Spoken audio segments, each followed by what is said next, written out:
Beautiful people do not just happen. A few thoughts on adversity.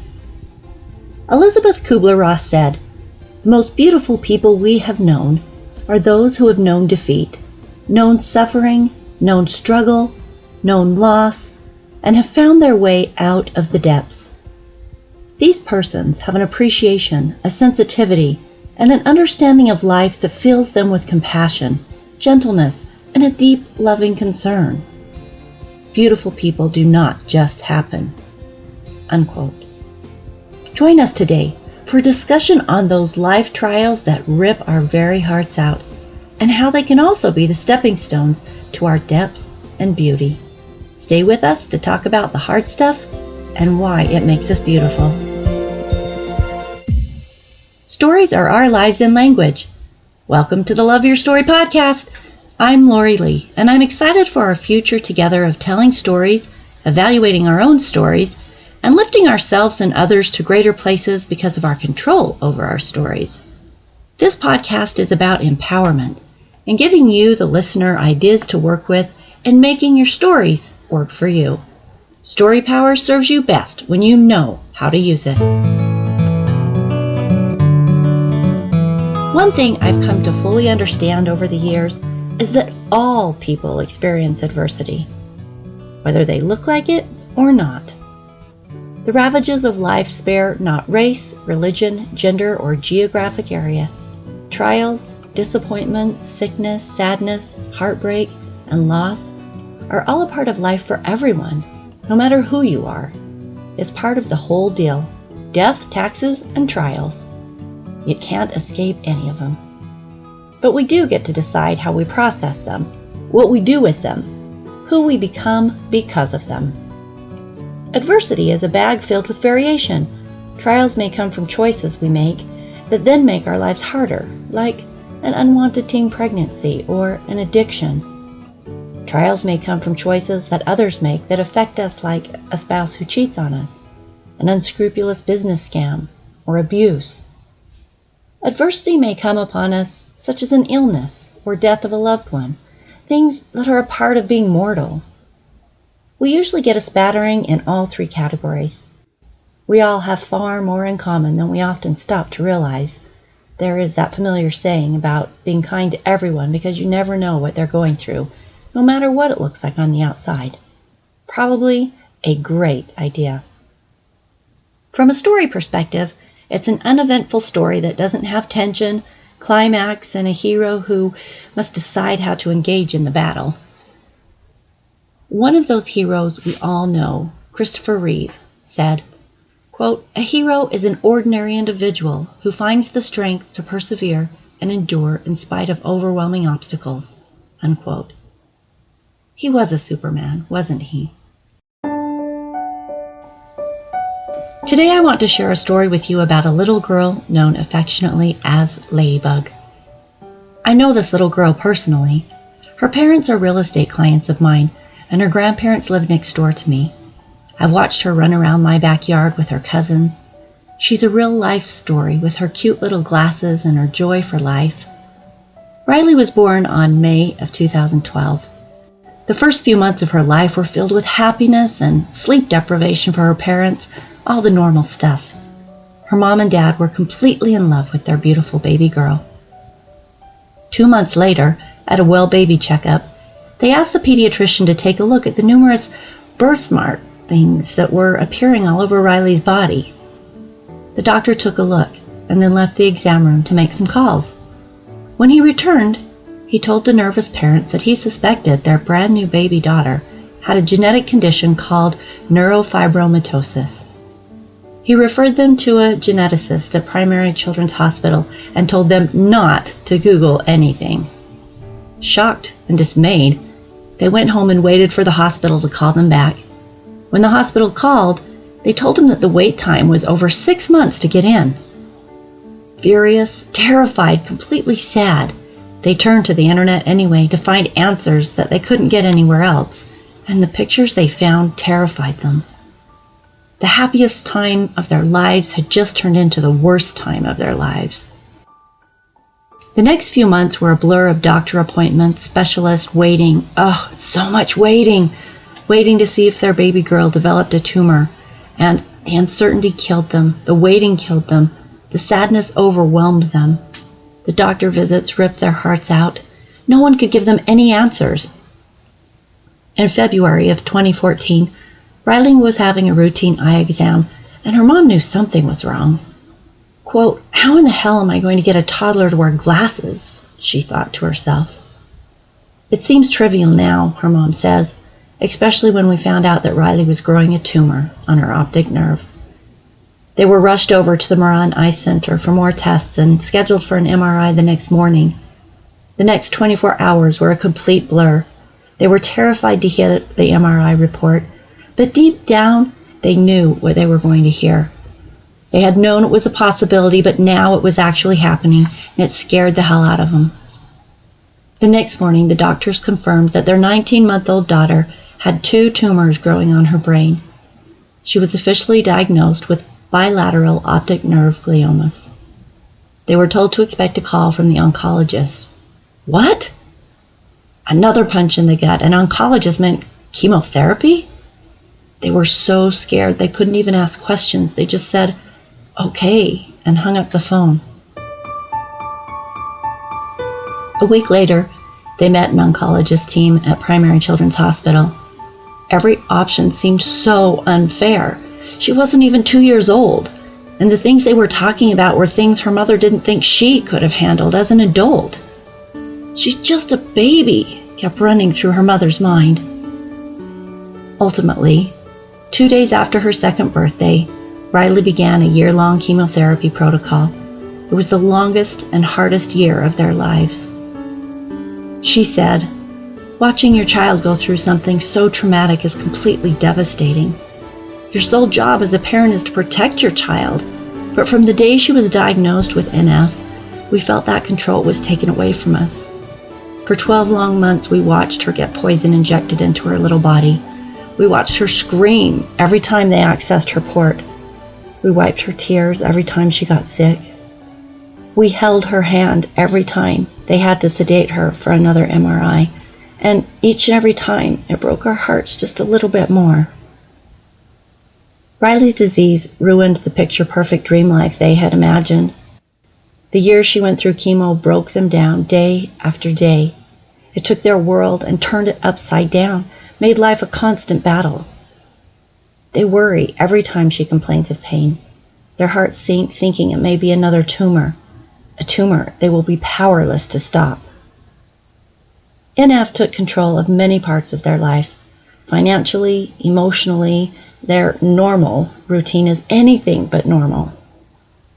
Brandy, Riley's mom, said, "NF has made certain parts of our life very difficult and hard to swallow, but it has also made things so amazing. It has helped us to find joy in the little things, the everyday things. We found joy the first time Riley learned to take her medications by herself. We found joy when Riley started preschool. We found joy in going to the grocery store together as a family after being locked in the house for a year. We find joy in watching her be an everyday kid. We've learned that life is messy, but it's a blessing, and we have to enjoy each and every moment we are given."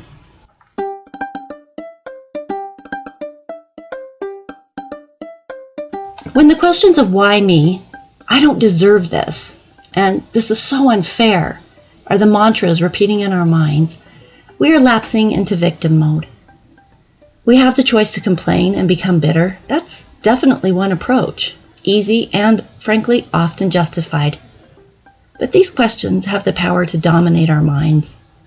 They absorb our energy and our vision, and our story begins to spiral into a place of darkness. That's the only place it can spiral to. Another approach, which is often much more difficult, but so much healthier, is to ask different questions. To ask the questions like, what can I learn from this? What actions can I take from this point to create meaning? What am I to change? What are my blessings today? This is the crux of reframing a story. I feel like this is what Riley's family did. They found the value of the small and meaningful things. They found the gift hidden in the nightmare. Our stories are created by the events that go on around us, certainly. But the power we give those events in our minds is where the stories become either tragedies or heroic tales of fighting through the fire swamp and overpowering the ROIs, rodents of unusual size. This is the space where the dark side takes over, as it did with Anakin in Star Wars, and Darth Vader is created. Or where one overcomes the injustices inherent with adversity by using them for transformation and learning, or finding the gift in the struggle. It's not always something you can find right away, and that's okay. I don't think it's reasonable to expect that we won't feel our fear, disappointment, and sadness, and that we'll just jump right up with a positive attitude to win the day. Traumatic events are by nature events that take us to the brink of our human capabilities. But in the end, it's up to us how they become translated. Julia Cameron, in her book, The Sound of Paper, describes the process of the creation of a pearl. Quote, "Pearls are what happens when an oyster or some other mollusk is irritated by the invasion of some disturbing intruder into its closed shell. Pearls are layers and layers of soothing nacre intended to insulate the delicate mollusk from the irritant that has abraded it. At root, a pearl is a disturbance, a beauty caused by something that isn't supposed to be there, about which something needs to be done. It is the interruption of equilibrium that creates beauty. Beauty is a response to provocation, to intrusion. The pearl's beauty is made as a result of insult." Unquote. Different adversity requires different response. For example, when we suffer from the actions of others, the healthy response requires broadening of our perspective to understand another, and the often difficult task of forgiveness. Check out episode 5 for thoughts on forgiveness. A death or an illness may require faith in purpose, patience in suffering, and strength in finding meaning. If we create our own pain and suffering, we get to have the strength to change our behavior and live in ways that don't create misery. If we are abused, we must seek help.